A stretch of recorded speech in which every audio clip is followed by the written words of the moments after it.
2 Samuel, capítulo 6, versículo 11 e 12, diz assim: E ficou a arca do Senhor em casa de Obed-edom, o geteu, 3 meses, e abençoou o Senhor a Obed-edom e a toda a sua casa.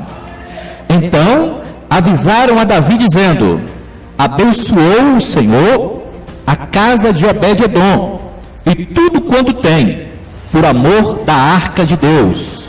Foi, pois, Davi e trouxe a arca de Deus para cima da casa de Obed-edom à cidade de Davi com alegria.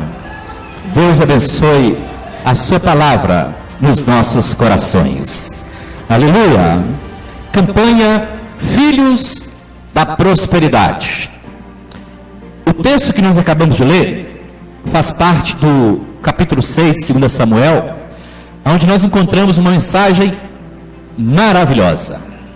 A Bíblia fala que a Arca da Aliança, ela se encontrava na casa de um homem chamado Abinadab.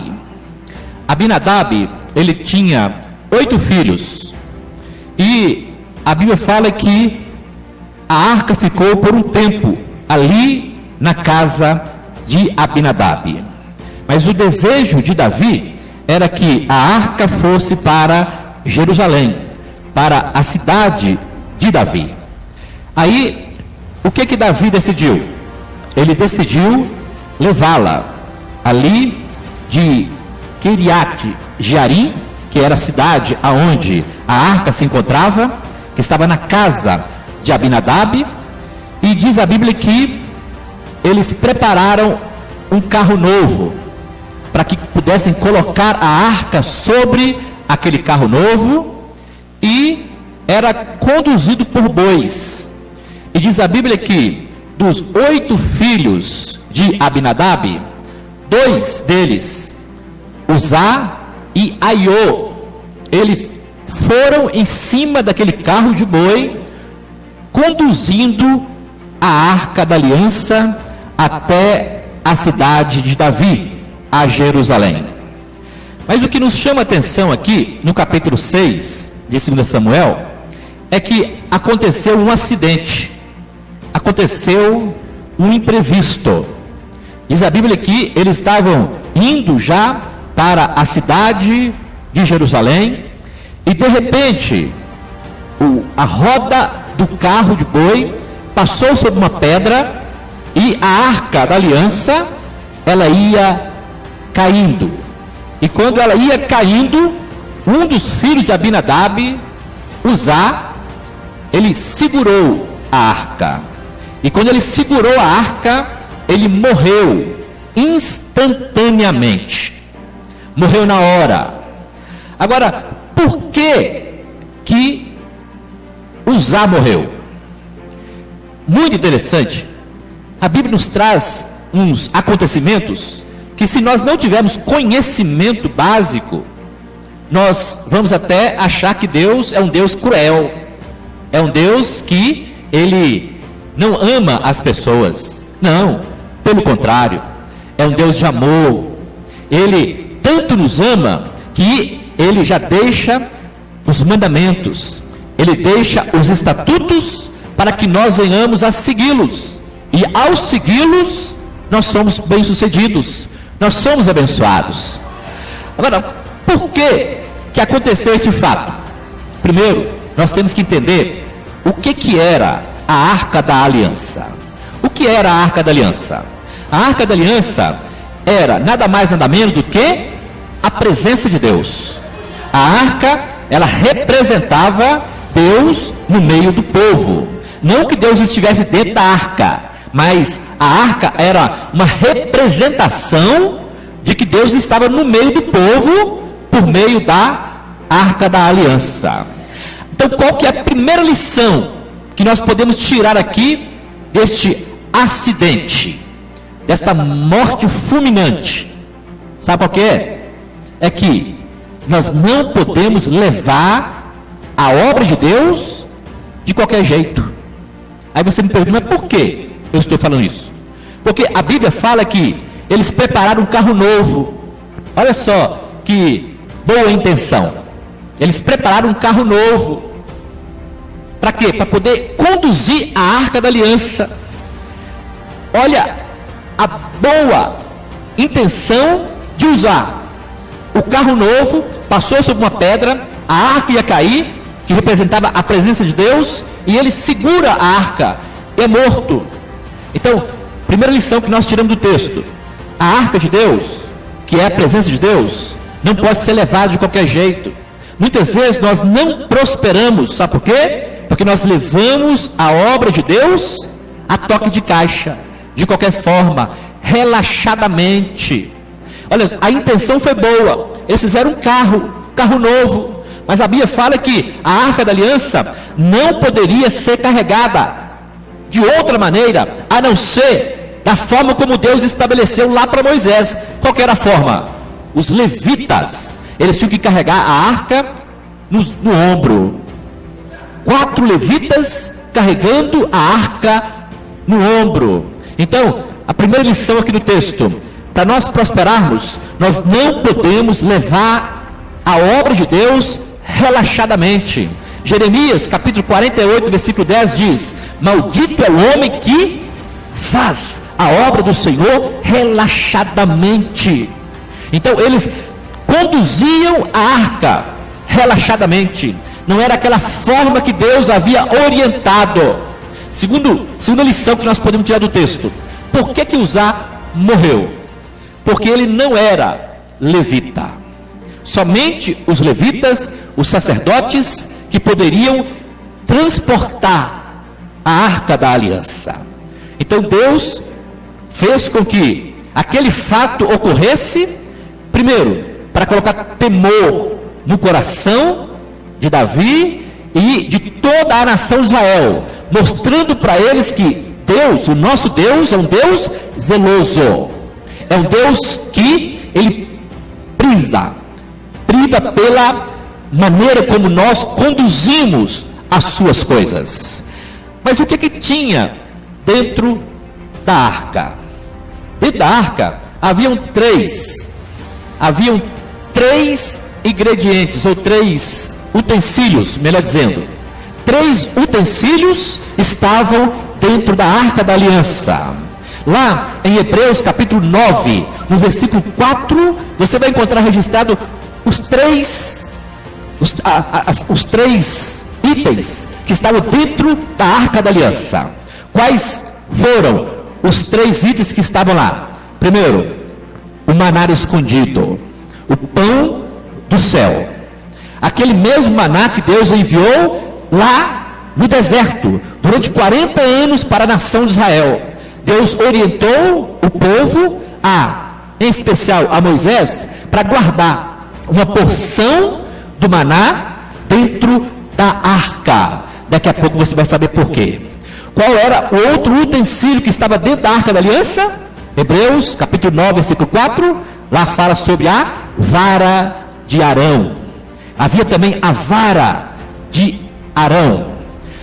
Terceiro item que estava lá dentro da Arca da Aliança, estava também as tábuas da lei, os 10 mandamentos, aquelas mesmas tábuas que Moisés trouxe para o povo quando ele ficou 40 dias e 40 noites lá no Sinai. Quando ele voltou, ele apresentou para a nação de Israel os estatutos, os mandamentos, os ensinamentos que Deus tinha para liberar e abençoar a nação de Israel. Mas aí aconteceu que um incidente: Uzá foi morto. Davi teve que mudar de plano. Davi, diz a Bíblia, que ele ficou com medo. Ele temeu a Deus depois do fato ocorrido. E diz a Bíblia que ele temeu tanto que ele não quis mais levar a Arca da Aliança para Jerusalém. Para onde ele levou? Para a casa de um homem chamado Obed-Edom. Aqui entra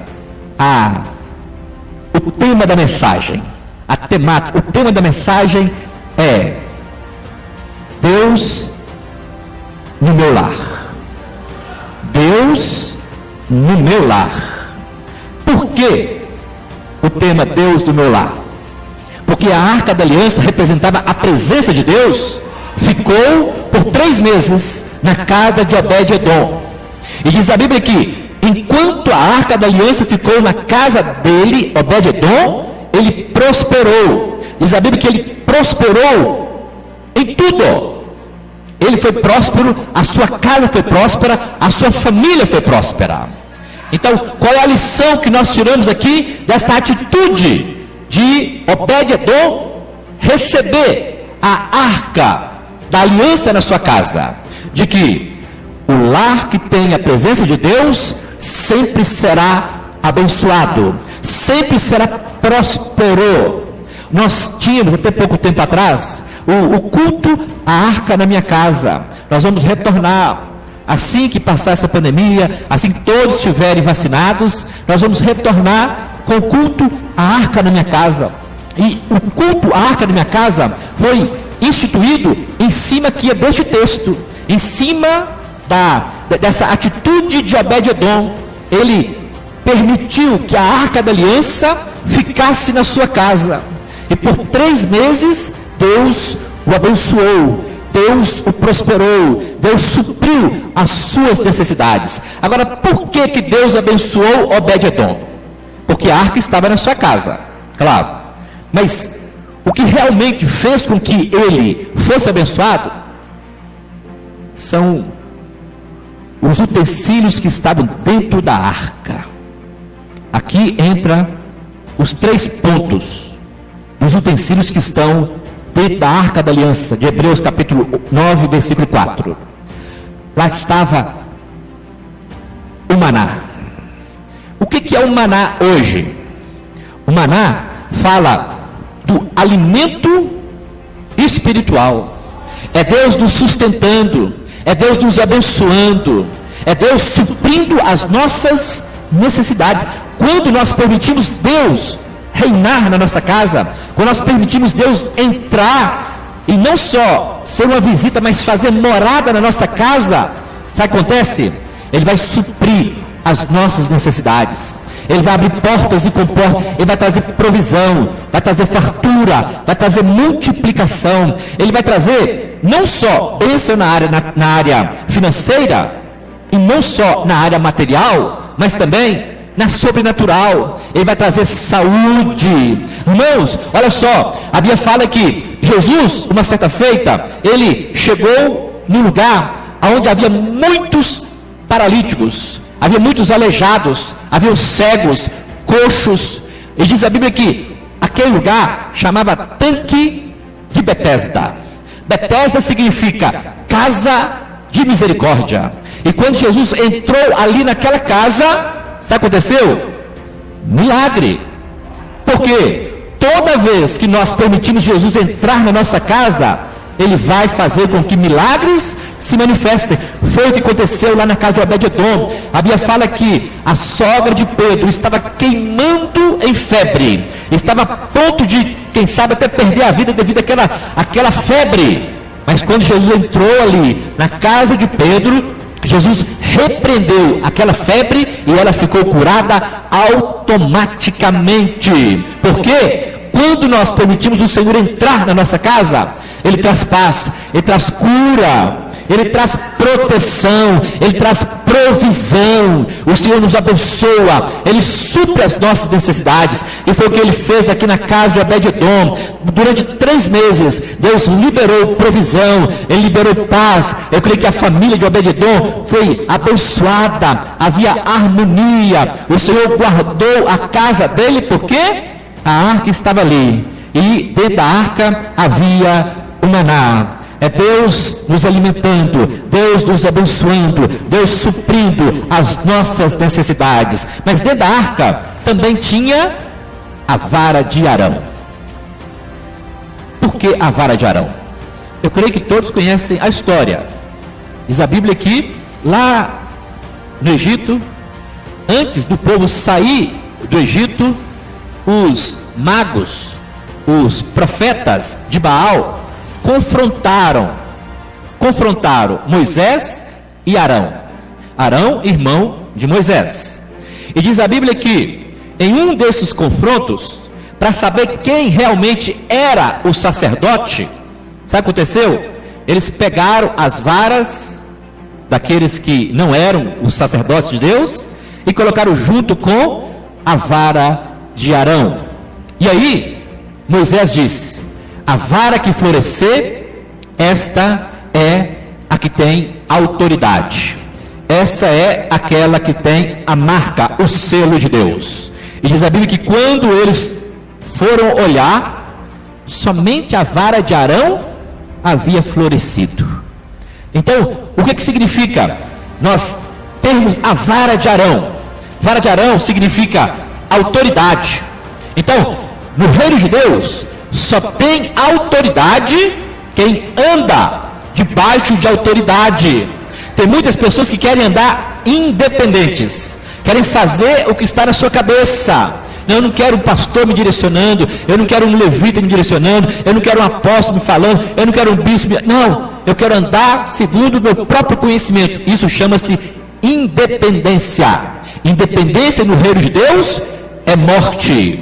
Então a vara de Arão representa andar debaixo de autoridade, andar debaixo de cobertura espiritual. Obed-edom foi abençoado, porque dentro da arca da aliança havia a vara de Arão. Ele estava protegido, havia uma cobertura espiritual. Deus estava lhe guardando, Deus estava manifestando o seu poder sobre a vida e a família de Obed-edom. Mas além da vara de Arão, havia também as tábuas da lei.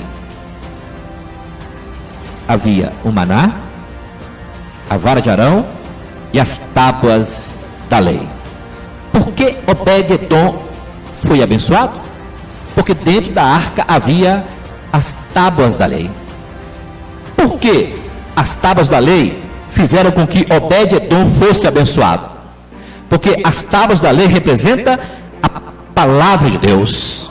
E diz a Bíblia que todo aquele que confia no Senhor e nas suas palavras prosperará. Olha só o que diz em 2 Crônicas, no capítulo 20, versículo 20: crede no Senhor e estareis seguros, crede nos seus profetas e prosperareis. Então o Senhor prosperou a casa de Obed-edom, porque ele estava firmado na palavra de Deus. Irmãos, irmãs, nós precisamos acreditar na palavra de Deus. Não acredite no falatório, não acredite nos fake news, nas mentiras. Acredite sim na palavra de Deus. Por quê? É palavra de Deus. Ele zela. Olha só o que Deus falou para Jeremias, lá no capítulo 1 de Jeremias. Jeremias estava com medo de encarar o desafio de ser profeta. Aí Deus coloca na sua frente uma vara. Olha só, que vara é que Deus colocou diante de Jeremias? Ele colocou uma vara de amendoeira. Ele diz a Bíblia que quando Jeremias viu aquela vara, Deus perguntou: o que você vê, Jeremias? Aí ele fala: eu vejo uma vara de amendoeira. Aí Deus fala: vistes bem, porque eu zelo pelo cumprimento da minha palavra. Deus, ele não é homem para que minta, nem filho do homem para que se arrependa. Se ele prometeu, irmãos, se agarre à palavra, se agarre às promessas, não duvide, tenha fé. A Bíblia fala assim, sem fé é impossível nós agradarmos ao Senhor. Agora, qual que é a nossa fé maior? Na palavra de Deus, sempre na palavra de Deus. Lá, Romanos, no capítulo 10, versículo 17, o apóstolo Paulo, ele é categórico ao dizer que a fé vem pelo ouvir, e ouvir a palavra de Deus. Foi justamente por isso que Deus abençoou a casa de Obed-edom. Ele tomou para si, ele reivindicou, ele tomou posse da palavra que estava ali simbolizada pelas tábuas da lei. Então, tome sobre si, reivindique o cumprimento das promessas sobre a sua casa, sobre a sua família. Deus não te esqueceu, Ele não esquece das suas promessas. Se Ele prometeu, Ele vai cumprir, ainda que, humanamente falando, esteja demorando. Mas diante de Deus, não está demorando não, vem no tempo certo. No tempo certo, Deus vai responder às suas orações, Ele vai cumprir a sua palavra, as suas promessas sobre a sua vida. Ele prometeu salvar a sua casa? Prometeu. Atos 16, 31, crede no Senhor e será salvo tu e a tua casa. Então se aproprie disso. Deus vai cumprir a sua promessa, vai alcançar seu marido, vai alcançar sua esposa, os seus filhos, seus pais, irmãos, primos, enfim, toda a parentela, porque o Senhor nos abençoa quando a sua presença é visível na nossa casa e na nossa família. Aleluia! Glória a Jesus! Glória a Jesus!